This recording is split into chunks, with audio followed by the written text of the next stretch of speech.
Introducing the all-new 251 electric range at Hugo Luna Motors. See our Peugeot E2008, now available in electric. This bold SUV boasts a striking design with sleek LED headlamps and a redesigned grille for a powerful presence. With zero CO2 emissions and 156 HP of power, the E2008 delivers efficiency and performance. Discover more at hugolunamotors.ie. Drive the future today. Saturday View. With thanks to Lumcloon Energy, pioneering innovation, powering progress. LumcloonEnergy.com. Call 0818 300 103. Text or WhatsApp your Saturday View to 083 3010 103.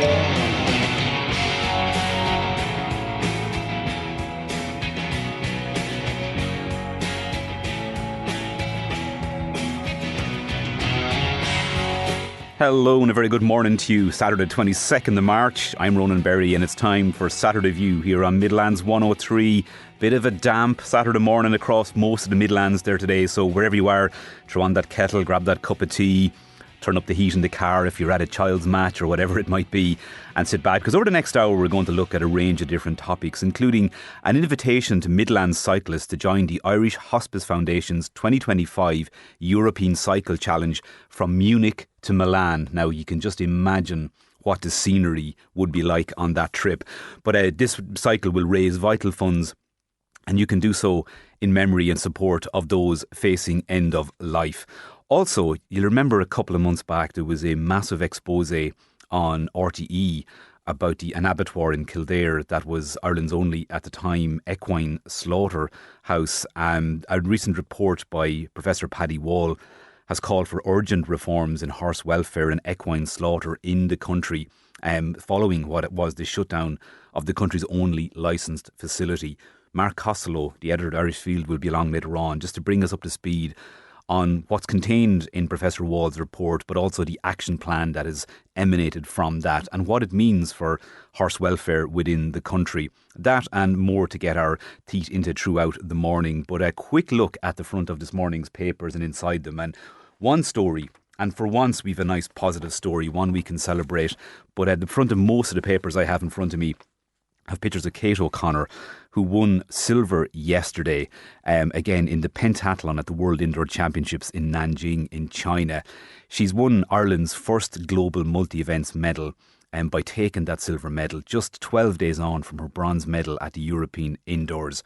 And again, she's just another one of those young Irish athletes that really are shown, I suppose they're the product of what has gone in over the last number of years, but it's a fantastic time to watch Irish athletics and see us doing so well. And bear in mind, we potentially could have another medal this afternoon from Sarah Healy, who picked up a gold only 12 days ago too in the European. So exciting times. That'll be on, I think, sometime this morning actually. If I see any updates on that, I'll bring them to you throughout. But a great time to have so many positive role models in our country, people who are putting in the hard work, the dedication, the training, and to wear that national jersey with pride. And that automatically makes us think back to Monday of this week when another Irish person appeared in the Oval Office in the White House with Donald Trump and his entourage and declared that he spoke for Ireland, and he highlighted many issues. But that individual, of course, Conor McGregor. And many of you are probably more than familiar with his earlier exploits when, and let's be absolutely clear about it, in the early days in his UFC career, he really was a new brand of Irish. He had confidence, he had the skill, the ability to go and to really hit the highest heights in his chosen sport. It's made him an extremely wealthy man. What has happened in recent years is less savoury, in my own opinion. And most recently, when a 12-person jury in Dublin found Mr McGregor guilty of sexual assault in a civil case that was brought by Nikita Hand, who'd accused him of raping her at a Dublin hotel in December 2018. Ms Hand was awarded nearly €250,000 in damages. The appeal on that has started late this week as well and will go on for a couple of days.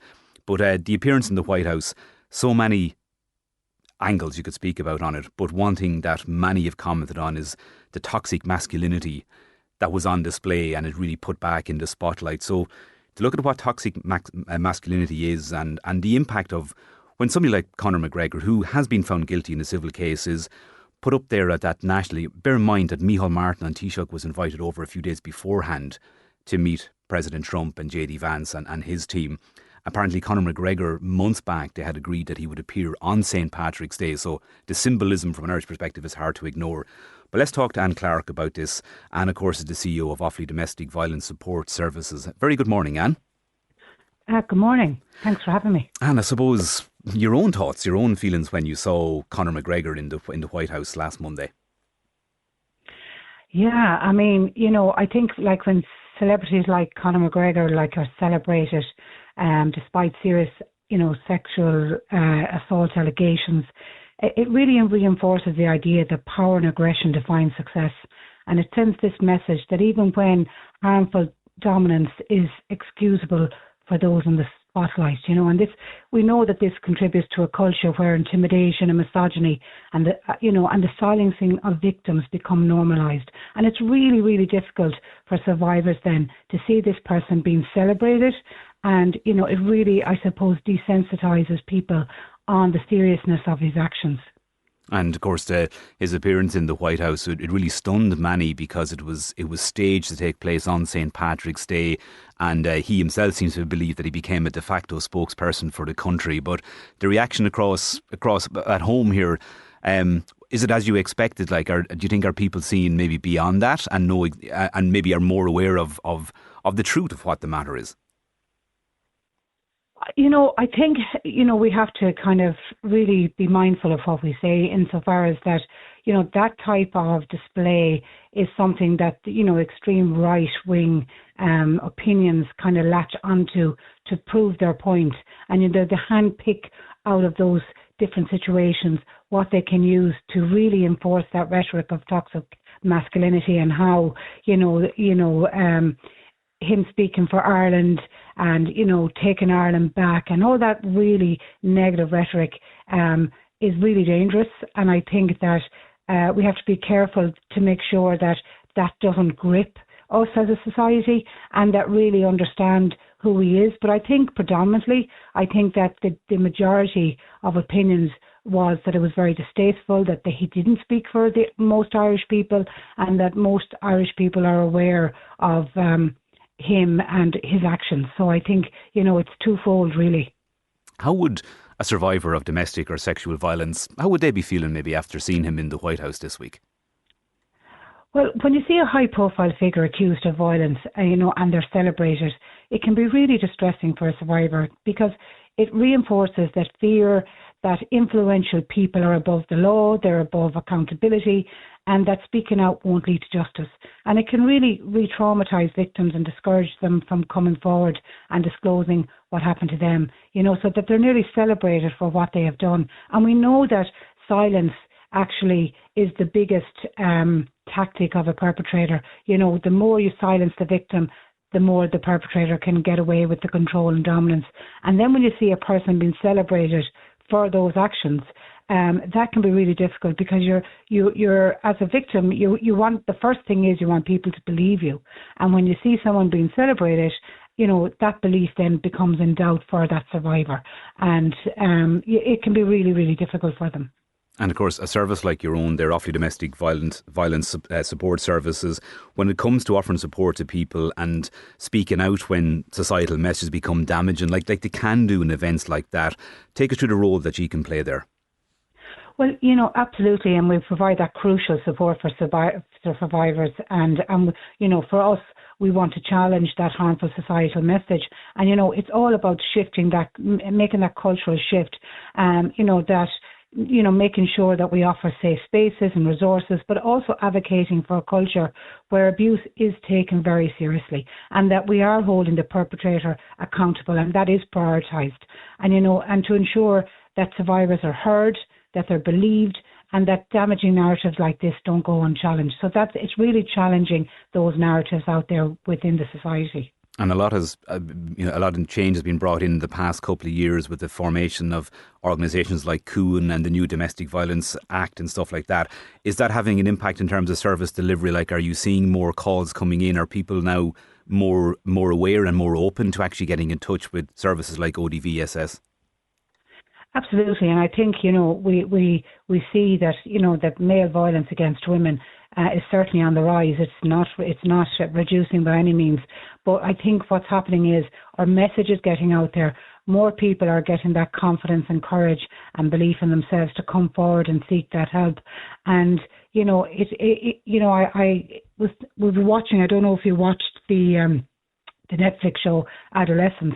And I think, it's all about how we are educating our young people and ensuring that, they get the right message of what is a healthy relationship, what's an unhealthy relationship. And in that Netflix show, it plays out in real time. We see this kind of toxic masculinity rhetoric, and how young boys are being radicalized and feeding them that dominance and aggression and misogyny are glorified.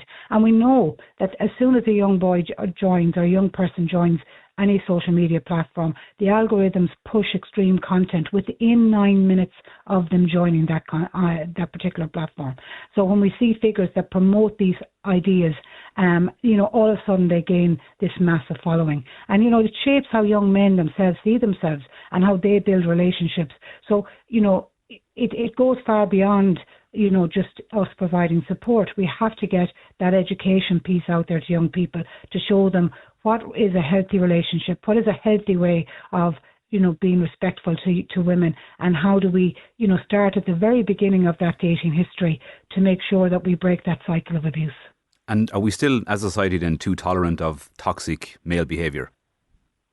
I think we can excuse it really easily by being dismissive of the person. Oh, there they go again. Or that's what do you expect from that person? And I think what we need more allies out there. We know we have to have people, men in leadership, in sport, in media, to actively challenge these harmful narratives and norms and call out this toxic behaviour, because that's what will shift the cultural attitudes. And we need more influencers and public figures using their platforms to promote respect and accountability, and not just staying silent. Silent is the main tactic that the perpetrator wants. And if we don't stand up and call out this abuse, it'll just continue. And we have to recognise that, we have to put a sense of protection around our young people and really show them, how to treat a person, be it, male or, being respectful to a male to female, female to female, as a society, how do we change that rhetoric? And that can go from those influencers who have that huge social media following, and you can, whether you rate that as being an actual influence or not, it clearly can have a difference, because we see someone like Andrew Tate, who has now re-entered the United States, and by all accounts was that the door was open for him by the Trump administration on that one. And again, another figure who would be well known with very toxic male traits and a huge online influence, but down even onto local level too, like our schools. Kids are exposed to so many really positive male figures too. I suppose, is it to try and teach people to make sure that, like, what you're being fed, you said 9 minutes and you get the first algorithms are clicking in, where's the dissonance coming, I wonder, and how do we make sure our kids are aware that, look, that's somebody with a social media platform, there's a search engine from $1 trillion euro company putting this in front of you, you need to look at those, positive male figures around you. Yeah, absolutely. Absolutely. The whole thing is, if I go back to that series Adolescence, the father couldn't believe, he thought his son was safe up in a bedroom. He was safe, he was indoors, and he had no reason to suspect otherwise that he wasn't safe. But, unfortunately, he was in this world of social media that was really shifting his views on how to be respectful, and even have an effect on their emotional intelligence, and how they process their own emotions as young people. So, people, that whole, damaging, toxic Andrew Tate rhetoric really does grip young people, and they, and we need, as I said, we need more role models and male role models to promote much more positive interactions and respect, and really using their platform to show that real strength comes from character, not control, and challenging these toxic narratives online is crucial if we want to reshape young men and define masculinity. Absolutely. And the work that you do with Offaly Domestic Violence Support Service is critical. Tell people more about how they can get in touch if they need to. Yeah, we provide a wide range of services. We provide one-to-one support, court accompaniment. We help you with your court paperwork if you decide that you'd like to get a protective domestic violence order. There's our helpline is available 5 days a week from 9 to 5. We have a tech support line. You can find a lot of information on our website. But our helpline for anyone that's listening this morning is 05793 51886. And our tech support line is 086 951 5441. And basically, you can find us on all social media platforms. And if you go on any of those, you'll get information. You'll get information on articles and good research and good influences that are on there that promote the positivity of respectful relationships. And, at any time, give us a call on 05793 51886. And we do have almost over 12 outreach clinics as well that we can meet somebody out in the community in a very private and help them if they are going through something, or even if you have a family member and you're unsure that what is happening, we can offer that advice as well. And when you're ready to come in and talk to us, we're ready to help and support you in a confidential manner. Anne, fantastic work, and keep up the great work there too with Offaly Domestic Violence Support Services. Thanks, Anne. Thanks Anne so much, Clarke Ronan. there Thanks is so much, Ronan. not all absolute pleasure as always. Anne Clarke is the CEO of Offaly Domestic Violence Support Services, and as Anne has pointed out, if you want to get in touch there, whether you need to maybe seek support of the service or you want to try and get involved to be a volunteer or maybe even play a role in terms of fundraising, they're absolutely worth getting in touch with too. And it's and kind of really outlines it there, the challenge of toxic masculinity that really on the online platforms are primed to support that. And yeah, we have to give up asking them to regulate, because what we've seen over the last 6 months in particular, most of those big platforms like the meta-based ones, or even X as it's now known, seem to have actually cut funding and reduced the role of regulation within their things. And that's why there's even suggestions that Elon Musk is not happy with Europe because it's trying to bring in more regulation on our social media. And you know what? That gets in the way of big business. That's the type of thing you're dealing with. So bear in mind, I think Anne summed it up kind of quite starkly there, that within 9 minutes of going on to social media, you're potentially being fed toxic masculine algorithm generated content. So if you've got a young boy, a young son, think about what that could mean for them. 9 minutes. 9 minutes isn't a long time on a phone. Let's be honest with it this day and age. Anyway, time to take a quick break. After that, if you are a keen cyclist and you'd like to take on a particular challenge to help raise money for the Irish Hospice Foundation, stay tuned, because the next piece is just for you. Right now, across a slightly damp Midlands, it is 9 degrees.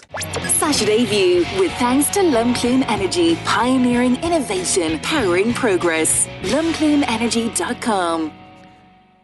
Munich and Milan are probably two destinations that could be on your bucket list for a weekend break or to spend some time in. Two very different but very beautiful cities. I've been in one so far, but imagine going to both cities but cycling from one to the other. It's about a 500 kilometre route, and you can just imagine, it takes in about 5 countries, you can just imagine the scenery that you would experience even on that cycle alone. But the reason there's a cycle being organised, and it's not the first year it's been done actually, is for the Irish Hospice Foundation. It's a national charity dedicated to addressing dying, death and bereavement in Ireland. And the Irish Hospice Foundation envisions an Ireland where individuals facing end-of-life or bereavement and those who care for them are provided with the care and support they need. And like any of the best charities out there, fundraising is a critical element of this. So this is the reason behind this cycle. And the cycle manager and fundraising manager at Irish Hospice Foundation is Louise McCarron. And Louise joins me now. Good morning, Louise. Morning, Ronan. Louise, I'm sure the training must be ongoing for this one. Oh, absolutely. I've just finished the cycle myself there. Fantastic as well. So you're putting a call out to kind of cyclists from around the Midlands region to try and get involved this year. Take us through the cycle, and I suppose how people can get in touch with you if they think it's something they would be keen to take on. Absolutely. And you've really summed it up well there with your intro, Ronan, in that it is an amazing event and it is a challenge. It's a challenge like no other, a cycle through 5 countries over 5 days. We're starting in Munich. On the 20th of June, we fly out, and a 5-day cycle in and around 100 kilometres each day. We'll travel through 5 countries, including Germany, Austria, Switzerland, Liechtenstein and Italy. And we will finish in Milan. So it really is stunning. We have people take part from lots of different age ranges, lots of different cycling abilities. And we just really want to encourage people to get in touch and to find out more, and hopefully to join us on this very special event, as it is not only the challenge itself, it's a wonderful experience, but you're also doing something really amazing by supporting Irish Hospice Foundation and the work that we do. So I really would just love to encourage people from the Midlands, and we do have some cyclists from the Midlands that have joined us over the years. So a big thank you for the support so far, but we would love to have a few more cyclists from the Midlands join us as well. Well, absolutely, Dan. There's plenty of cycling clubs and plenty of enthusiasts around here. But you've raised over 2 million since it first began in 2009. So clearly a huge fundraiser and a very significant one for the Irish Hospice Foundation. Yeah, that's it. It is our biggest in-person fundraising event, and it's a really important one. We started back in 2009, and it's been amazing to see the support that it has generated over the years, and also amazing to see people that have come back year on year to join us, because the cycle itself, it's almost created a bit of a cycling family that people want to come back year on year, because it is such a special event, and people join us for all different types of reasons. It could be that they've been touched by the work of Irish Hospice Foundation and maybe want to take on a challenge of this nature in memory of a loved one. And that's also a very special experience for them. And again, it's people, real cycling enthusiasts who want to do something different, who cycle every week and just want to kind of challenge themselves. And this is such a great opportunity, because we've got a very experienced tour company that have expertly planned this route. And I think that's what's so special. It's so bespoke. It's been specially planned for this challenge itself.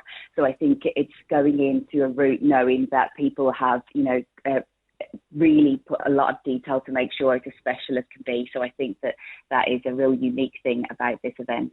And you mentioned how it's open to everybody, so if people are on an e-bike, that's absolutely fine, they can join. But if somebody is an advanced cyclist too, there's actually additional route challenges and certain legs that can be added to it, just to really let them test their abilities, I guess, in some mountains and whatever regions around Europe.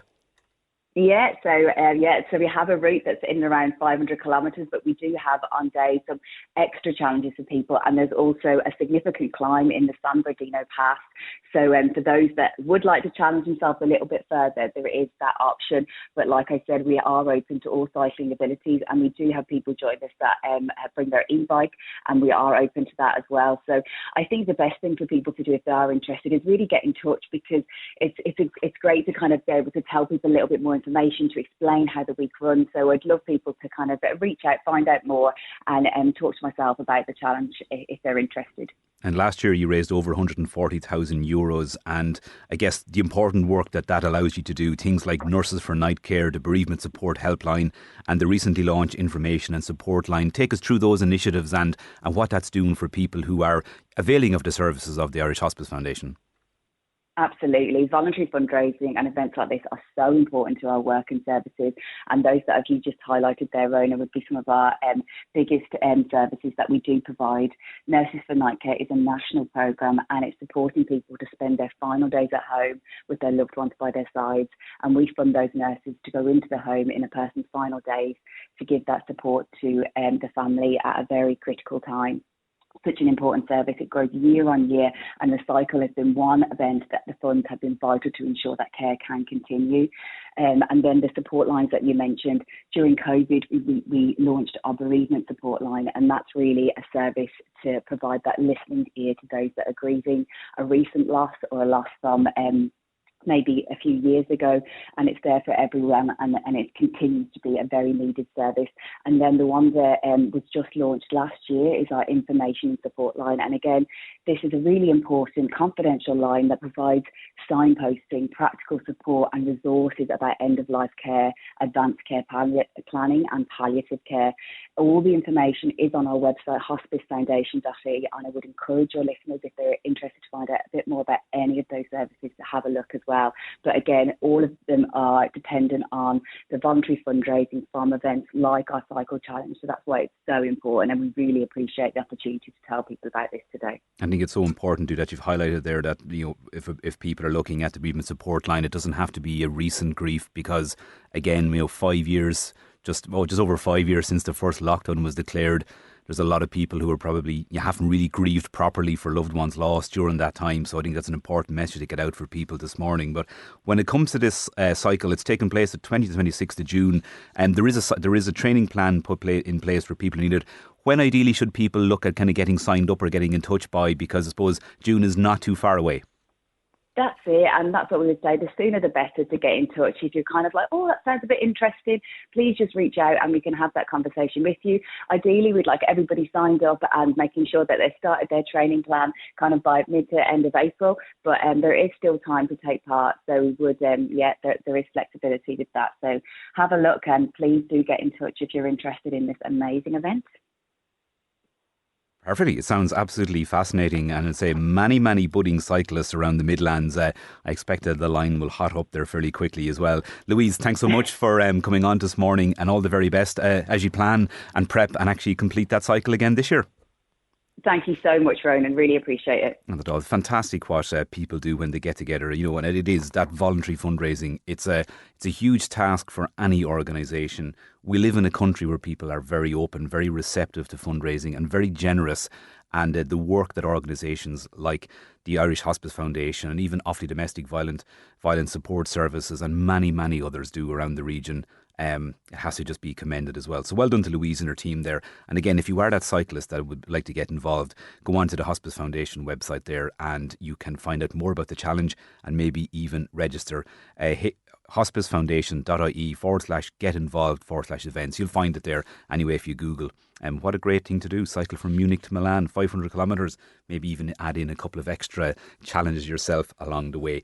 Time now for a very quick break. After that though, we're going to get some reaction to Professor Paddy Wall's report calling for urgent reforms in horse welfare and equine slaughter in this country following that expose on RTE last year and the shutdown of the country's only licensed facility. That's all coming up in just a couple of moments. Surprise yourself with the all-new 251 Suzuki range at Hugo Luna Motors. Suzuki's Japanese quality is ready to stand out and make you feel proud every time you drive. Whether it's the zippy Swift or the adventure-ready S-Cross, enjoy 0% finance, handy tech, safety features and great value as standard. All wrapped in the fun and efficiency of a hybrid. The only tough part? Choosing which car to drive. Visit HugoLunaMotors.ie today, where we're not just different, we're good different. Finance subject to status, terms and conditions apply. Saturday View, with thanks to Lumclume Energy, pioneering innovation, powering progress. LumclumeEnergy.com. You probably recall last year on RTE Investigates, the programme was released last summer and exposed shocking breach at Ireland's only licensed equine abattoir in Straffan. The fallout led to the facility being shut down, and since then there's been no legal slaughter option for unwanted horses in Ireland. This week, a long-awaited report by Professor Paddy Wall has been published calling for sweeping reforms in equine traceability and regulation, including the controversial recommendation for a state-subsidised, properly run slaughter facility. To discuss this in more detail and look at the findings and what it means for Ireland's horse industry, I'd be joined by Mark Costello, editor of the Irish Field. Good morning, Mark. Hi, Roy. Good morning. Mark, I suppose maybe to begin, just remind people about when that programme was aired on RTE and I guess the fallout from that. Yeah, so last June, RTE Investigates documentary was shown. I think it was over 2 nights. The first half of the programme showed how leisure horses, riding horses that nobody wanted were being exported under false passports, maybe being sold to unsuspecting horse lovers in Europe. Their previous records were hidden, maybe made to look younger on their passports. And worse again, some of them were entering the food chain, being slaughtered in Europe, and they shouldn't have been because they may have been race horses that got veterinary medicines, and that's a real public health risk and threatens our meat industry as well. But if that was shocking, the second half of the programme was absolutely far worse. We saw footage from inside Ireland's only horse slaughtering facilities. You mentioned the abattoir in Straffan, and we saw shocking scenes of cruelty to horses at the end of their lives, being treated inhumanely with little or no oversight from the Department of Agriculture. And it also suggested, the programme suggested that documents are being forged, microchips being inserted, again, a threat to the food chain there as well. So the Department, as you say, moved quickly to close down that abattoir and said they found an independent Professor Paddy Wall, who is very well respected both in terms of food safety and also he's quite an expert in the horse sector as well. So he's a perfect person Paddy Wall is a UCD professor, to carry out a root and branch report into what exactly happened and what needs to be done to improve traceability in the equine sector. Because as cattle farmers would know, you can't move cattle. I couldn't sell you, any of my herd. It would have to be registered immediately. But with horses, they can be traded at fairs up and down the country, and no one seems to know really who owns it. And in fact, that was one of the key things that Paddy Wall found, is that it's very hard to prove who owns a horse in Ireland. Because of the poor oversight on and enforcement of the regulations there regarding ownership. Unlike, say, if I sold you a car, immediately, we'd make sure that it was in the new owner's name in case that car was in an accident. But with horses, no one seems to really bother with the paperwork too much. And with the result that sometimes you see horses being found, you might read a report that horses are found in a poor condition in a forest somewhere. And when they check the microchip and go to the owner of the horse, he could say, in all honesty, I had nothing to do with that. I sold those horses years ago, but they're not filling in the form. So what hopefully will come out of this report is that the department will really clamp down on people who don't update the paperwork and they're clearly held responsible for horses that are in their name. What has happened in the interim then? Because with the closure of the only equine abattoir, what happens with unwanted or unfit horses in the meantime? Well, at the moment, if you want a horse put down, what you should do, and what most people do, is they call their vet, and then that will be a fee on that, and then they'll have to pay a knackery, or maybe a local hunt might take away the remains. That will cost you a few €100 to do, but it's the right thing to do. But the Irish Field is aware that there is a growing trade out there since the abattoir shut down, that dealers are going around collecting unwanted horses from yards around the country. The dealers will pay you a few hundred for your horse, and they'll tell you that they'll find it a good home. And there are some good stories of people in Britain and Europe getting an unwanted Irish horse and being very happy with it. But the lorry load of horses that they're collecting in all shapes and sizes, foals, broodmares, geldings, that will be taken to Europe, sometimes legally, but sometimes with false paperwork again, and they would go through Northern Ireland into Britain that way to minimise checks. And then then when they get to the British ports at Dover, they'd say, we started in Ireland, you don't need to check us, it's one EU country to another, and they'd get around it that way. The customs officials don't carry out many checks. Horses are dangerous to get in around. So into Europe they go. Some of the horses are sold, and that's all very well, but we understand that most of them are being slaughtered. And I think whether that's illegal or illegal, most people would agree that's wrong, that sending any animals abroad for slaughter at that stage of their lives is the wrong way to end their lives, and they shouldn't have to make that journey. Paddy Wall says in his report for the department this week that while some people say, I wish we didn't, we shouldn't need an abattoir, we would be better off. It would be better to know how the horses are meeting their end of life. If you can't afford to put down your horse and pay the vet fees, and you want another option, at least you could take it to a properly run abattoir and know that it was dealt with humanely in that way. So that's what's been called for today. There's not much money in that. It was clear even from the footage of the Strafford abattoir, they weren't making much money. They were only open one day a week. There's only 2,000 horses being slaughtered in a year, whatever that, 40, 50 a week.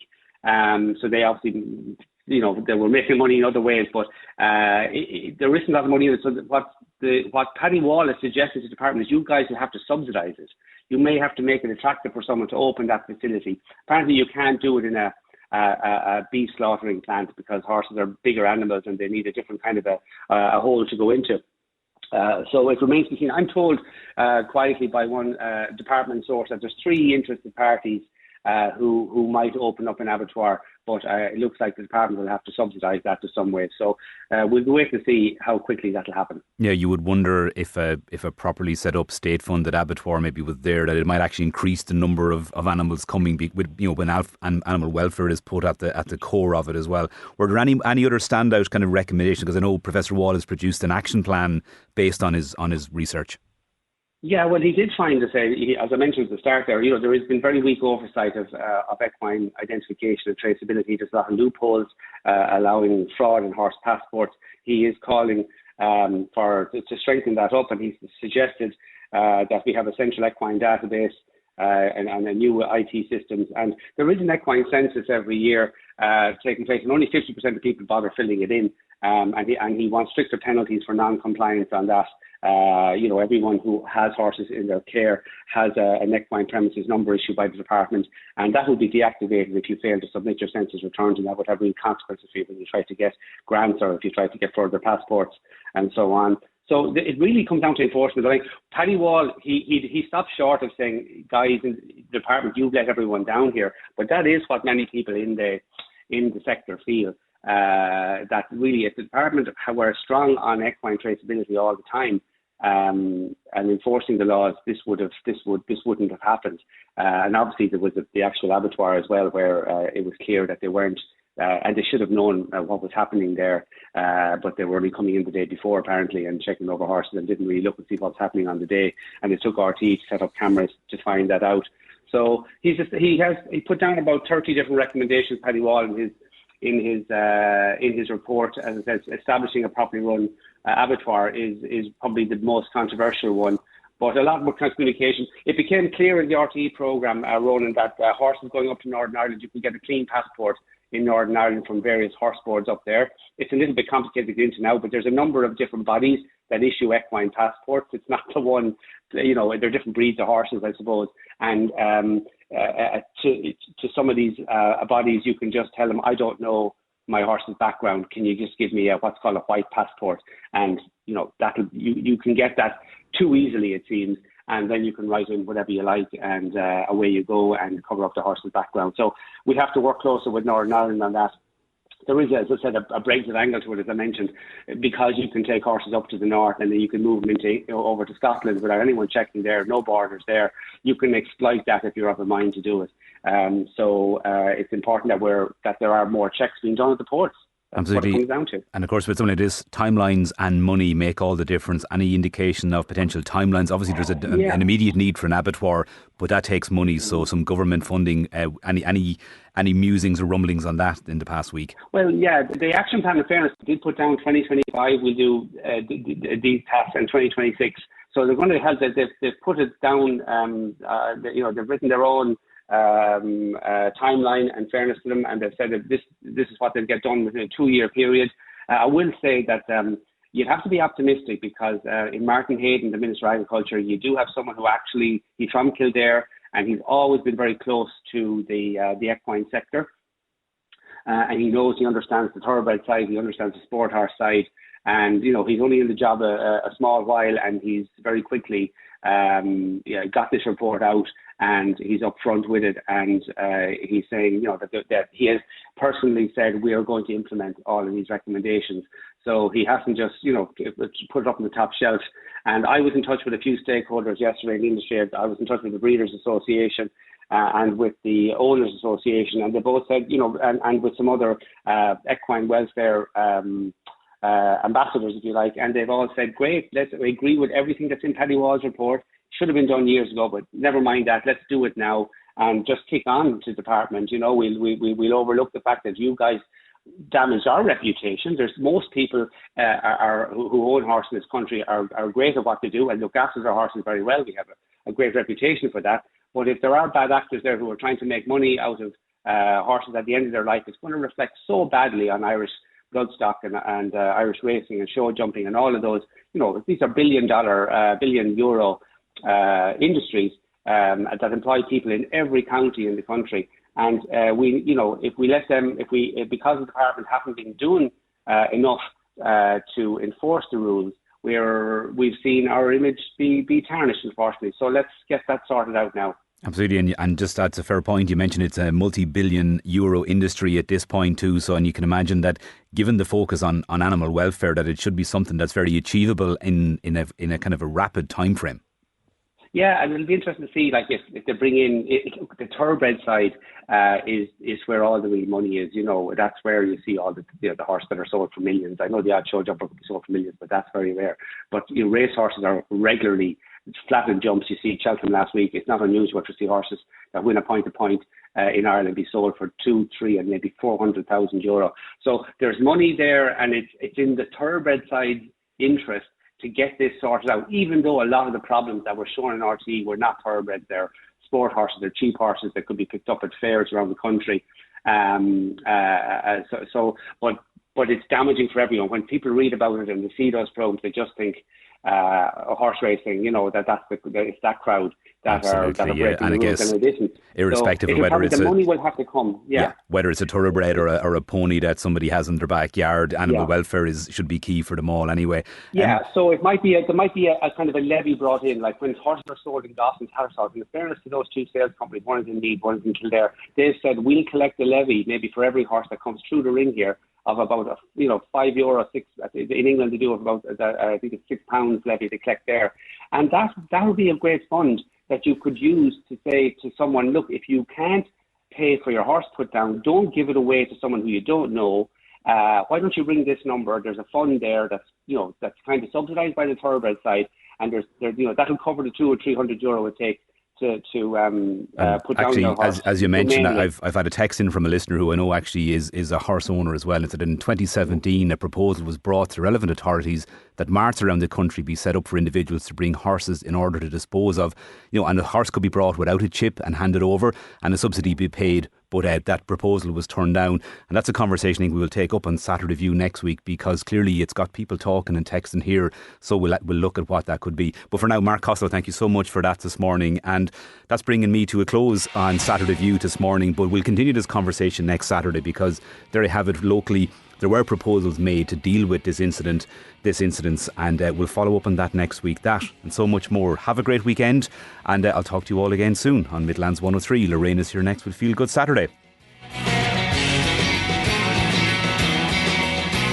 Saturday View, with thanks to Lumcloon Energy, pioneering innovation, powering progress. lumcloonenergy.com. Midlands 103.